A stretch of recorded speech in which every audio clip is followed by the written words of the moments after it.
하나님께서는 모세를 호렙산에서 부르셨습니다. 그리고 모세에게 모세야, 나의 백성들이 있는 애굽으로 가서 나의 말을 선포하라, 이렇게 말씀하십니다. 모세는 그 말씀을 듣고 난 다음 모세는 하나님, 나는 갈 수 없어요. 어찌 내가 그것을 할 수 있겠습니까? 어떻게 그 많은 사람들을 이끌어낼 수 있습니까? 나는 그런 능력이 없습니다. 계속 모세는 부인하고 있었습니다. 하나님께서는 이 모세를 설득하기 위해서 세 가지의 능력을 보여주십니다. 그 첫 번째 능력은 그 지팡이로 뱀을 만들게 하십니다. 두 번째로는 모세의 손을 나병에 들게 하고 나병 든 그 손을 다시 치료해 주는 것을 보게 하였습니다. 그리고 마지막 세 번째 기적은 나일강에 물을 떠다가 뿌렸을 때에 나일강의 그 물이 피로 되는 것, 그 기적을 모세에게 보여주었습니다. 이 세 가지의 능력을 보여줬음에도 불구하고 모세는 하나님, 나는 갈 수 없습니다. 하나님, 나는 말을 잘 하지 못합니다. 입이 뻣뻣한 사람입니다. 말을 잘 하지 못하니까 주님, 보낼 만한 사람을 보내시옵소서. 계속 핑계대었습니다. 핑계대고 있는데 하나님은 가라. 안 됩니다. 못 갑니다. 말을 전해라. 저는 말을 전할 수 없습니다. 이리 핑계대고 저리 핑계대고 있을 때에 하나님은 모세가 핑계댈 줄 알고 하나님은 누구를 준비하고 있었느냐? 출애굽기 4장 14절 말씀에 여호와께서 모세를 향하여 노하여 이르시되 레위 사람 내 형 아론이 있지 않았느냐? 그가 말 잘하는 것을 내가 아노라. 모세의 형 말 잘하는 아론을 준비해 놓고 있었다라는 것이죠. 모세는 꿈에도 생각하지 못했습니다. 꿈에도 생각하지 못했어요. 하나님께서 자기의 형 말을 잘하는 아론을 준비할 줄 몰랐다라는 것입니다. 하나님이 노하시고 모세와 함께 동력자를 준비했다라는 이 말씀을 듣고 난 다음에 모세는 순종하여 길을 떠나게 됩니다.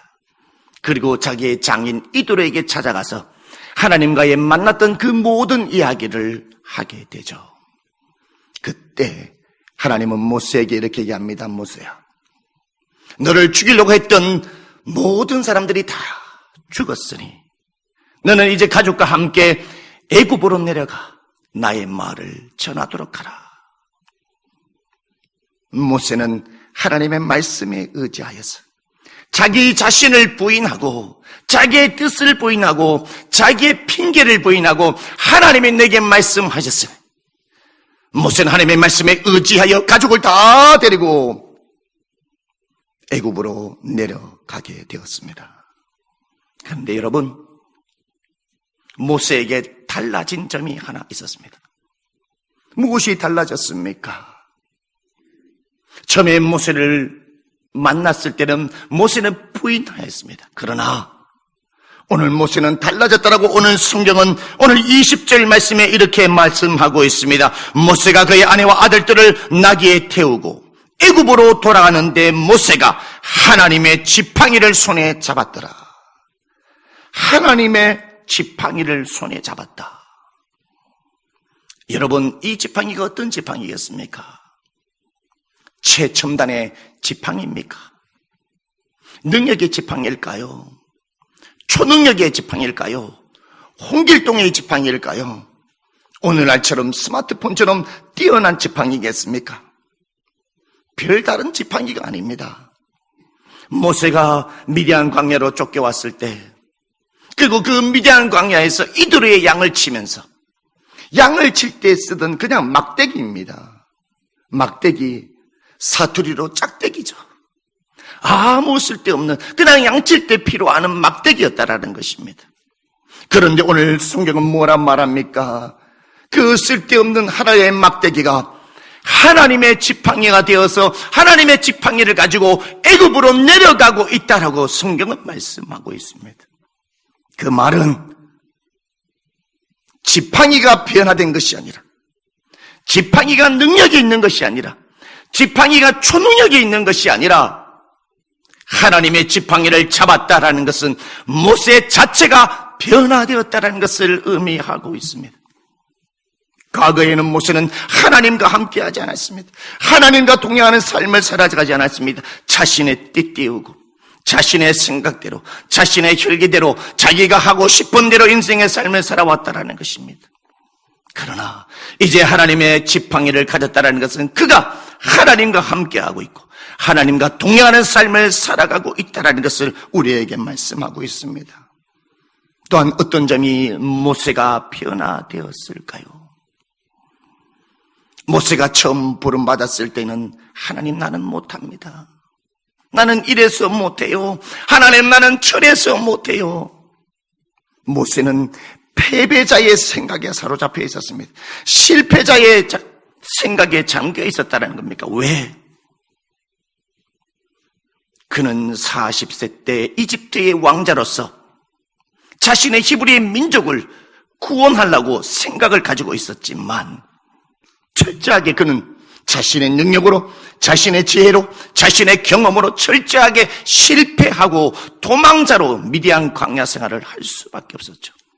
실패를 맛본 사람입니다. 실패를 맛본 사람이기 때문에 어찌 내가 내 홀로 이집트로 가서 이스라엘 백성들을 구원해낼 수 있겠습니까? 모세는 자기의 생각과 실패자의 생각으로 무엇을 잘못하고 있었느냐? 하나님은 전능하신 하나님이십니다. 하나님은 전지하신 하나님이십니다. 하나님은 못할 일이 없다라는 것입니다. 하나님은 모르시는 것이 없다라는 것입니다. 모르시는 것이 없을 뿐만 아니라 이 세상을 창조하신 하나님이기 때문에 모든 것이 가능하다라는 것이죠. 그런데 오늘 모세는 불가능하다라고 말을 하고 있습니다. 하나님은 저 많은 백성들을 출애굽할 수 있도록 이스라엘 백성들을 학대 가운데 속에 구원할 수 없는 그냥 작은 존재, 무능한 하나님으로 생각하고 있었다라는 것이죠. 오늘 저와 여러분도 마찬가지 아닙니까? 우리가 인생의 삶을 살아가면서 패배자의 생각에, 나의 지식에, 나의 경험에 하나님을 가두어 놓고 있지는 않습니까? 나의 경험에 하나님을 가두어 놓고 있지는 않습니까?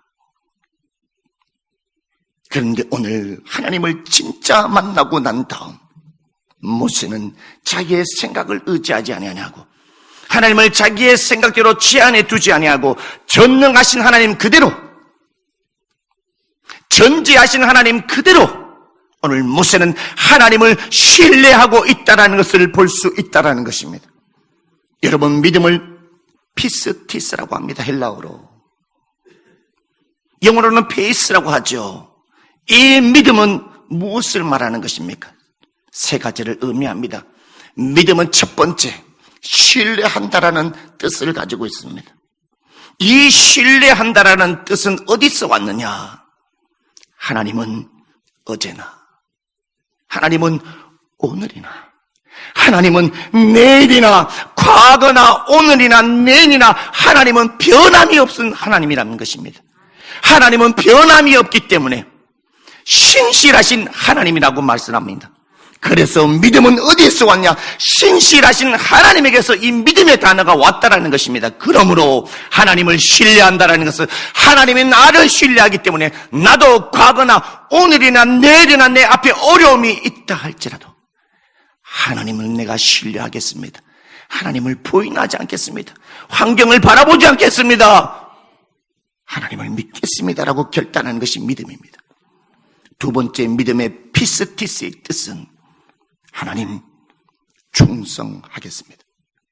내게 어떠한 어려움이 있다 할지라도, 내게 어떠한 슬픔이 있다 할지라도, 내가 기쁨 가운데 속에 있다 할지라도, 기쁘거나 슬프거나 어떤 환경 속에 처해 있다 할지라도 주님 말씀하시면 가겠습니다. 주님 말씀하시면 내가 멈추겠습니다. 주님 말씀하시면 모세가 출애굽하는 데에 내가 이집트로 달려가겠습니다. 충성하겠다라는 것입니다. 충성, 내 마음의 중심이 하나님에게 있다는 것이 믿음이라는 것입니다. 세 번째 믿음은 무엇일까요? 세 번째 믿음. 모세가 지금 이집트로 내려가면은 수많은 군사들이 있습니다. 모세는 이집트의 왕자로 자랐기 때문에 이집트의 모든 성 안의 모든 시스템과 군사들의 능력이 어떤지를 잘 알고 있습니다. 이때의 가장 강대국이 이집트였습니다. 애굽이 강대국이었다라는 것입니다. 자신의 능력으로, 자신의 무술이 아무리 뛰어난다 할지라도 모세가 이집트의 군사를 이길 수 있는 방법은 없습니다. 어쩌면 죽을 수도 있습니다. 넘어질 수도 있습니다. 감옥에 잡혀서 사지가 찢어서 사자의 밥이 되어 죽을 수도 있는 가운데 있습니다. 그런데 여러분, 세 번째 믿음은 어떠한 뜻을 가지고 있을까요? 믿음이란 세 번째의 뜻은 견디다, 견디다의 뜻을 가지고 있습니다. 여러분, 내 삶이 어떠한 일이 있다 할지라도 하나님 한 분만을 바라보며 이것을 내가 견뎌내겠습니다. 하나님, 내가 견딜 수 없습니다. 그러나 하나님이 붙잡아 주시면 견딜 수 있습니다. 이 일을 할 수 있다는 것입니다. 예수님께서도 십자가에 못 박혀 죽기 직전에 십자가에 치는 것이 너무나 힘들었기 때문에 골고다 언덕에서 겟세마네 동산에서 눈물로 기도했다는 것입니다. 왜? 주님조차도 십자가를 지는 것이 힘들었기 때문에. 그러나 하나님을 믿는다는 것은 이 고통의 십자가 가운데 속에 견뎌야만이, 그것이 믿음이라는 것입니다. 예수님께서 겟세마네 동산에서 기도하면서 믿음이 무엇인지를 보여줬고, 십자가에 달려서 죽음을 가운데 속에 있어서 고통 가운데 속에 있으면서 엘리 엘리 라마 사박다니 하시니 어찌하여 나의 하나님 나의 하나님 나를 버리셨나이까. 마지막까지 견디고 하나님을 신뢰하면서 마지막에 다 이루었도다, 다 이루었음으로 말미암아 하나님 앞에 영광을 올려드렸다는 것입니다. 우리가 믿음으로 붙들려 있었고 믿음으로 견딜 때에 다 이룰 수 있는 것을 예수님께서 십자가의 저와 여러분에게 보여주셨다는 것을 믿으시기를 바라겠습니다. 하나님은 살아있는 분이십니다. 여러분, 우리가 이 세 가지의 믿음을 반드시 가지고 있는, 하나님을 신뢰해야 됩니다. 우리의 마음의 충성이 주님의 마음에 있어야 됩니다. 세 번째, 어떠한 관계적으로 우리는 견뎌내는 것이 믿음입니다. 오늘 모세가 하나님의 지팡이를 손에 잡았다는 것은 이 세 가지의 믿음을 가지고 오늘 이집트로 내려가고 있었다는 것입니다. 그전에는 세상의 막대기로 잡아 있을 때는 그는 하나님을 신뢰하지 않았습니다. 그의 중심이 하나님 앞에 있지 않았습니다. 그는 견딜 수가 없었습니다. 그러나 하나님의 지팡이를 가지고 그는 이집트로 담대하게 나갈 수 있었다는 것입니다. 무엇 때문일까요? 우리가 왜 하나님의 손에 붙들려서 삶을 살아가야 되겠습니까? 왜 무엇 때문에 우리가 하나님의 손에 붙들려 삶을 살아가야 되는 것이겠습니까, 여러분? 모세가 처음에 부름받았을 때 떨기나무 가운데 불 가운데 속에 모세가 하나님을 만나게 됩니다. 호렙산에서 양을 치는 가운데 속에 떨기나무에 불이 붙은 것을 보게 되어 있죠. 그 불이 꺼지지 않아요. 불이 꺼지지 않아서 모세가 그 떨기나무에 가까이 가니까 하나님이 거기에 계셨다라는 것입니다. 여러분, 이 떨기나무가 어떠한 떨기나무입니까? 능력의 떨기나무입니까? 아닙니다. 이 시대의 신호등에는 항상 불이 오는 떨기나무입니까? 아니라는 것입니다. 그 떨기나무 호렙산에 그냥 흔한 가시덤불에 불과하는 것입니다. 너무나 광야의 햇빛이 뜨겁기 때문에 이 가시덤불은 마르고 또 마르고 말라서 뿌리까지 마르고 마르게 되면 광야에 바람이 불 때 이 떨기나무는 그냥 바람의 내둥그로 날아다닌다는 것입니다. 뒹굴게 된다는 것입니다. 이 떨기나무가요. 너무나 마르고 바싹 말라있기 때문에 이 떨기나무가 평상시에 불 붙는다는 것입니다. 햇볕에. 그 평상시에 떨기나무에 불 붙는 것을 모세는 광야에 양을 치면서 숱하게 종종 불을 봤다라는 것입니다. 만약에 일반적인 불이었다면 모세는 평상시에 봤던 불이기 때문에 별로 신기하지 않았고 그 떨기나무에 가까이 가지 않았을 것입니다. 그러나 그 불이 붙어서 꺼지지 않았기 때문에 신기해서 왜 1시간이 지나도, 왜 2시간이 지나도, 3시간이 지나도 왜 불이 꺼지지 않는지 궁금하니까 그 떨기나무에 가봤다는 것입니다. 여러분, 하찮은 떨기나무도 하나님의 불이 임하니까, 하찮은 떨기나무도 하나님의 불이 임하니까 모세를 불러내고 하나님을 만나게 하는 하나님의 도구로 쓰임받게 된다는 것입니다. 그러므로 우리는 하나님의 손에 붙들려야 됩니다. 하나님의 손에 붙들려야만이 하나님의 기뻐하는 일을 할 수 있다는 것입니다. 여러분, 내 생각대로 하는 일이 아닙니다. 여러분의 직장도, 여러분의 사업도, 여러분의 교회의 직분도, 여러분의 많은 모든 사업도, 직장에서도, 가정에서도 하나님의 능력으로 하는 것입니다. 나의 지혜로, 나의 능력을 하면 철저하게 실패합니다. 자기의 능력과 자신의 지식으로 모세가 이집트에서 이스라엘 백성들을 구원하려 했지만은 철저하게 그는 실패하고 말았다는 것입니다. 하나님은 모세가 하나님의 손에 들려지기를 원합니다. 오늘 도동자의 성도님 여러분도 하나님의 성령의 불에 들려지기를 원한다는 것입니다. 내게 지혜가 있고 없고, 내가 나이가 많고 적고, 내가 모든 달란트가 많고 적고 하고 많은 것들이 이게 중요한 것이 아니라 내가 하나님의 붙들에 있냐는 것입니다. 어린아이도, 중고등부도, 청년부도 여러분도 하나님의 붙들려 있냐, 이것이 중요하다는 것입니다. 여러 영국 템스 강변에 한 할아버지 거지가 바이올린 연주를 하고 있었습니다. 바이올린 연주를 하고 있는데 아무도 아는 척하지 않습니다. 도와주지 않는 것입니다. 그때 파가니가 템즈 강변을 지나면서 이 한 상황을 보고 있으면서 그분에게 정중하게 다가가면서 제가 연주해도 되겠습니까? 정중하게 인사하고 난 다음에 파가니가 바이올린을 연주하기 시작했습니다. 바이올린을 연주하기 시작하고 있는 그때에 지나가던 사람들이 그의 연주를 듣고 몰려오기 시작했습니다. 그 연주에 푹 빠져서 그 연주가 끝날 때에 모두 다 박수 치면서 눈물을 흘렸어요. 그리고 그 거지에게 많은 물질로 도와줬다라는 것입니다. 여러분, 누구의 손에 내가 들려지나에 따라서 아름다운 선율을 낼 수 있고 연주가 될 수 있다라는 것입니다. 파가니의 손에 들려있는 바이올린은 조금 전에 졌던 할아버지가 똑같은 바이올린이었다라는 것이죠. 그러나 그 할아버지가 연주할 때는 아무도 감동이 주지 않았는데 파가니가 바이올린을 연주했을 때에 사람들의 심령에 감동을 줬던 바이올린이 될 수 있었다는 것입니다. 여러분, 오늘 모세는 한 생명을 살릴 수 있는 그러한 하나님의 지팡이가 되어서 오늘 이집트로 내려가고 있는데 무엇 때문에 하나님께서 이렇게 능력의 지팡이가 되게 하셨을까요? 22절에 이렇게 말씀합니다. 너는 바로에게 이르기를 여호와의 말씀에 이스라엘은 내 아들 내 장자다.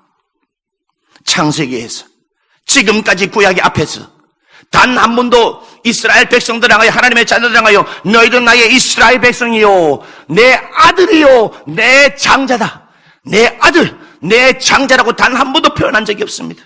그런데 여기에서 이스라엘은 내 아들이요 내 장자다라고 표현하고 있습니다. 그 말은 뭘까요? 이스라엘 백성들, 진짜 내가 내가 직접 고통스러운 가운데 속에 낳은 아들로 생각하고 있다는 것입니다.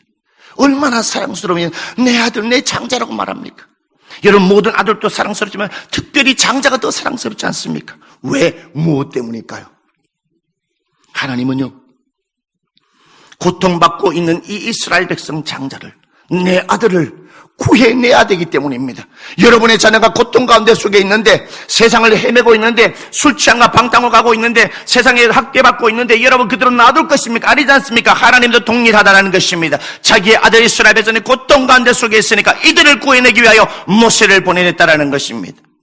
이 이스라엘 백성들 쪽에서 뭘 하기 위해서? 하나님은 이 이스라엘 백성들에서 하나님께서 약속하신 다윗 왕을 태어나게 하기 위해서, 이 다윗의 후손으로 이 다윗의 후손으로 메시아를 이 세상에 보내기 위해서 이스라엘 백성들을 구해내야 된다는 것입니다. 장자를 구해내야 되는 것입니다. 내 아들을 구해내야 된다는 것이죠.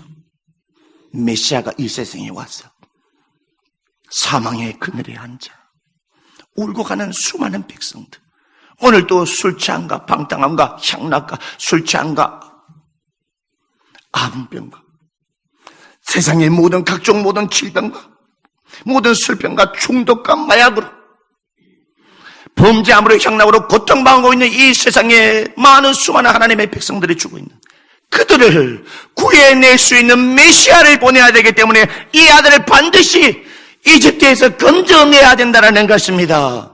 할렐루야. 오늘 저와 여러분도 마찬가지입니다. 왜 저와 여러분 하나님의 백성으로 이 자리에 불러냈습니까? 저와 마찬가지로 모세를 이집트에 보냈던 것처럼 이 세상에 믿지 않는 애굽에 있는 사람들, 이집트에 있는 사람들을 모세처럼 그들을 불러내기 위해서, 출애굽시키기 위해서 오늘 저와 여러분은 도동조한교회에 부르셨다는 이 부르심을 여러분 믿으시기를 바라겠습니다. 할렐루야. 이 부르심을 받고 이 사명을 받고 모세가 이집트로 내려가고 있는데, 우리가 하나님 앞에 부르심을 받고 믿음 생활을 하면서 조심해야 될 것이 한 가지 있습니다. 갑자기 하나님이 순종하고 내려가고 있는 모세를 향하여 갑자기 나타나셔서 천사를 보내서 모세를 죽이겠다라고 말합니다. 죽이겠다고요.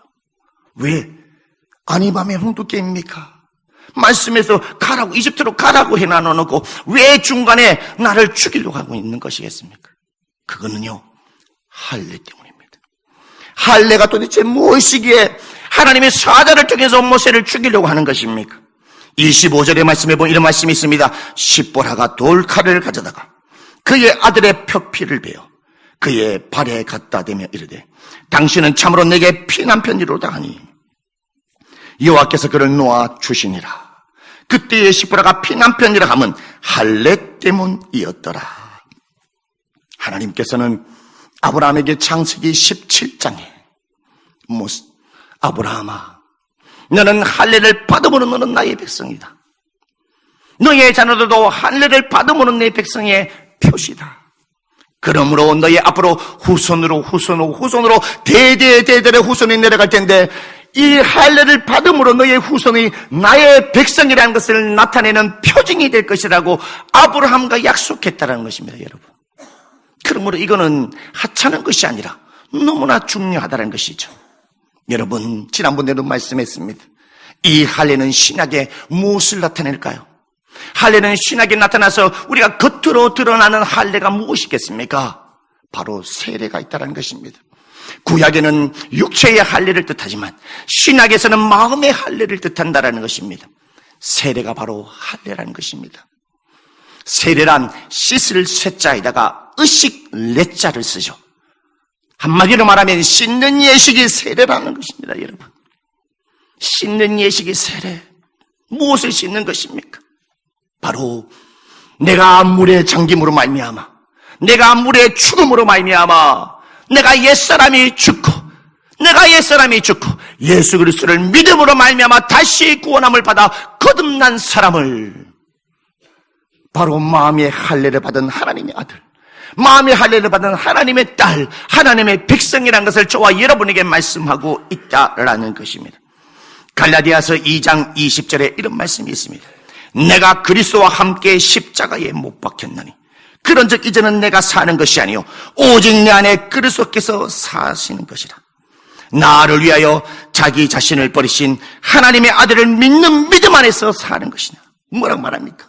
내가 그리스도와 함께 십자가에 못 박혀 죽었나니 이제는 내가 사는 것이 아니요 오직 내 안에 그리스도께서 사시는 것이라. 내가 그리스도와 함께 십자가에 못 박혀 죽었다는 것입니다. 세례를 받을 때 그 물을 뿌렸을 때 그 물에 내가 잠겨서 죽었다는 것입니다. 새로 태어난 사람이 하나님의 백성이라는 것입니다. 요한복음 1장 12절 말씀에 영접하는 자, 곧 그 이름을 믿는 자들에게는 하나님의 자녀가 되는 권세를 줬다는 것입니다. 하나님의 자녀가 되는 권세. 그러므로 마음의 할례는 하나님의 백성을 나타내는 것이죠. 육체의 할례는 구약의 하나님의 선민, 하나님의 백성, 하나님의 아들, 하나님의 딸, 이스라엘 백성, 장자, 하나님의 내 아들을 나타내는 것이죠. 그런데 모세는 창세기 17장에 아브라함과 약속했던 이 부분을 어떻게 했을까요? 소홀히 했다라는 것입니다. 모세는 그 첫 번째 아들이 태어났고 이집트로 내려가는 가운데에 모세의 둘째 아들이 태어납니다. 모세의 둘째 아들이 태어나는데 이집트로 내려가는 상황 속에서 할례를 하는 것을 깜빡 잊고 있었다는 것이죠. 깜빡 잊고 있었다는 것은 무엇을 말합니까? 하나님의 약속의 말씀을 소홀히 했다라는 것입니다. 소홀히 했다라는 것이죠. 우리가 하나님의 일을 하면서 하나님의 자녀로 부름받아서 우리가 하나님의 일꾼 되었던 부분에 있어 우리의 삶의 시작은 가정에서부터 출발해야 된다는 것입니다. 가정에서 아무리 내가 작은 하나님의 말씀이라 할지라도 하나님의 말씀을 소홀히 여기는 자가 아니라 하나님의 말씀을 중요하게 여기고 그 말씀을 순종하고 관심을 가지고 주의해야 된다는 것을 오늘 저와 여러분에게 말씀하고 있음을 여러분 믿으시기를 바라겠습니다. 두 번째로 이 할례를 왜 중요합니까? 모세가 이집트로 내려가는 데 속에 자기 아들에게 할례를 시키면서 창세기 17장에 너희 할아버지가 하나님 앞에 이 말씀을 받았다. 이 할례하는 것은 하나님의 백성을 나타낸다. 너희의 죄짓음을 씻고 너가 하나님 앞에 거룩한 백성이 됐다는 것을 모세가 자기 아들을 뼈피를 베면서 할례를 하면서 그것을 말씀으로 교육하고 너는 하나님의 백성이라는 것을 중요하게 전달해야 되는데 그것을 소홀히 했다는 것입니다. 오늘 저와 여러분도 마찬가지입니다. 교회 안에 여러분의 선배가 있고 후배가 있습니다. 믿음의 선배들 모두 후배들한테 너희들은 하나님의 거룩한 백성이야. 여러분 믿음을 후배들에게 전달해야 된다는 것입니다. 가정의 아버지 엄마는 어떻게 됩니까? 내가 믿음 가운데 속에 바로 서 있음으로 말미암아 그 믿음을 나의 자녀들에게 전달해주고 교육하고 관심을 가져야 된다는 것이죠. 그런데 모세는 그것을 소홀히 했다라는 것입니다. 우리가 하나님 앞에 소홀히 하며 삶을 살아가고 있지는 않습니까? 여러분, 모세가 드디어 순종하며 할례를 한 이후에 하나님께서는 이집트로 내려가면서 하나님은 무엇을 준비하시는지 아십니까? 하나님의 일은 혼자 하지 않습니다. 일을 혼자 할 수 없어요. 여러분, 이단이 참 이거를 참 잘해요. 여러분, 이단 그 자체의 본질을 본받으면 안 됩니다. 그러나 그들의 행동은 본받을 필요가 있어요. 여러분, 신천지나 이단은 꼭 한 3명 이상 같이 다닙니다. 전도도 같이 하고요. 말씀도 같이 전하고요. 우리도 그럴 필요가 있다는 것입니다. 같이 함께 합력하여 손을 이루어라. 할렐루야. 합력하여. 하나님께서는 이집트로 내려가는 모세를 향하여 무엇을 준비하고 있냐? 27절에 여호와께서 아론에게 이르시되 광야에 가서 모세를 맞으라. 하나님은 아론을 준비하였습니다. 아론에게 찾아가서 아론아, 너의 형제 모세가 지금 오고 있다. 네가 광야로 나가서 그 모세를 만나 함께 이집트로 내려가라. 여러분, 하나님의 일은 함께하는 것입니다. 내가 순종해서 가게 되면 하나님께 나와 함께 할 수 있는 일꾼을 다 준비해 놓고 계신다는 것을 여러분 믿으시기를 바라겠습니다. 하나님은 아론뿐만 아니라 29절의 말씀을 보십시오. 모세와 아론이 가서 이스라엘 자손의 모든 장로를 모아놨다는 것입니다. 장로. 그 수많은 군사들과 바로의 왕을 대하기 위해서는 여러분 혼자 가서 대화하면 뭔가 쫄리잖아요. 하나님은 양쪽에 모세에 있잖아요. 모세의 무기를 장착해 줬어요. 한 사람 누구냐? 아론. 말 잘하는 사람 아론을 붙여주고, 그것뿐만 아니라 모든 이스라엘 백성 히브리 민족의 전체 대표되는 장로들을 모아가지고 함께 합세해서 간다는 것입니다. 여러분 지금 하고 있는 힘든 일이 있습니까? 사업에 힘든 일이 있습니까? 여러분, 하나님이 함께하면요, 여러분 사업하는 데에 사람을 붙여가지고 그 일을 할 수 있게 한다는 것입니다. 여러분 직장 가운데 힘든 일이 있습니까? 여러분이 기도하면 하나님께서 붙잡아 주시면은 그 직장 가운데 속에 나를 돕는 사람을 붙여서 그 직장을 다니게 할 수 있다는 것입니다. 여러분은 교회에 여러분의 일을 혼자 하고 있습니까? 기도하는 가운데 하나님을 붙들리게 되면 교회에서 내 혼자 일하는 것이 아니라 그 일을 함께 할 수 있도록 그 부서, 그 기간, 그 여전도회, 그 남성도회, 여러분 청년, 아동부, 중고등부, 청년부, 여러분 찬양대, 사람을 붙여가지고 하나님은 일하게 하시는 하나님이라는 것을 여러분 믿으시기를 바라겠습니다. 할렐루야. 하나님은 살아있는 하나님입니다. 이렇게 하나님이 준비하고 나니까 어떤 일이 일어나요? 31절에 백성이 믿으며 여호와께서 이스라엘 자손을 찾으시고 그들의 고난을 살피셨다함을 듣고 머리 쓰고 뭐 했다고요? 경배하였느니라. 할렐루야. 여러분, 이제 말씀을 맺도록 하겠습니다. 오늘 이 본문의 말씀에서 오늘 우리에게 주신 하나님의 말씀은 무엇이겠습니까? 우리는 하나님의 손에 붙들려 있어야 된다는 것입니다. 성령의 손에 붙들려 있어야만이 우리가 하나님 앞에 일꾼으로서의 도구로서 쓰임받을 수 있다는 것을 꼭 명심하시기를 바라겠습니다. 두 번째로 우리가 하나님의 말씀으로서 내가 먼저 가정에서부터, 내가 먼저 교회에서 내가 할례받은, 마음의 할례받은 하나님의 믿음의 백성이라는 것을 잊지 말아야 된다는 것입니다. 또한 믿음의 백성으로서 우리의 후배들에게, 우리의 자녀들에게 믿음으로 교육해야 된다는 것을 두 번째로 기억해야 된다는 것입니다. 세 번째, 마지막에 우리가 결단해야 되는 것은 무엇이겠습니까? 우리의 가운데 속에 어떠한 어려움이 있다 할지라도 하나님의 말씀에 순종하고 내려가게 되면 내가 알지 못하는 하나님의 사람을 준비해 놓으시고 내가 알지 못하는 그 모든 형통한 길들을 준비해 놓으시는 하나님이 있다는 것을 여러분 믿으시고 한 주한 승리 가운데 속에 삶을 살아가시는 저와 여러분이 되시기를 주님의 이름으로 축복합니다. 기도합니다.